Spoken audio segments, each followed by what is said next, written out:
Comment est-ce que je peux utiliser la substitution trigonométrique afin de calculer l'intégrale de sinus à la puissance 3 de x multiplié par cosinus à la puissance 4 de x dx? Ici, qu'est-ce que je dois regarder? Seulement les exposants de sinus et de cosinus. Dès que je trouve un exposant qui est impair, alors je pose l'autre fonction comme étant égale à u. Donc ici, je vois que l'exposant de sinus est positif et impair, alors je vais poser u qui est égal à cosinus de x. C'est-à-dire que du est égal à moins sinus de x dx.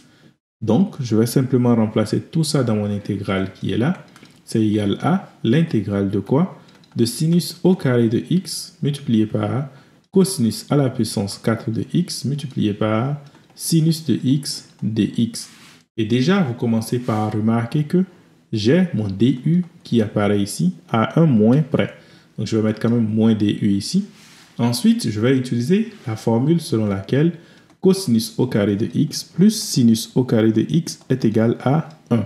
Donc, ça veut dire que sinus au carré de x est égal à 1 moins cosinus au carré de x.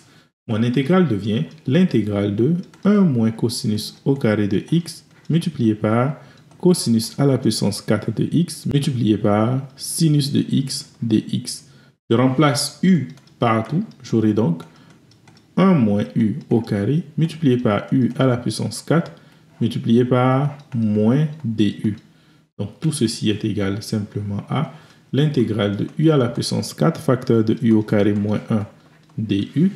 Et si je veux développer ça, j'obtiens l'intégrale de u à la puissance 6 moins u à la puissance 4, le tout du. Donc 1 septième de u à la puissance 7 moins 1 cinquième de u à la puissance 5 plus une constante. Et à partir de là, qu'est-ce que je fais? Je remplace simplement u par sa valeur, c'est-à-dire 1 septième de cosinus à la puissance 7 de x moins 1 cinquième de cosinus à la puissance 5 de x plus une constante. Et ça, c'est le résultat auquel on s'attendait.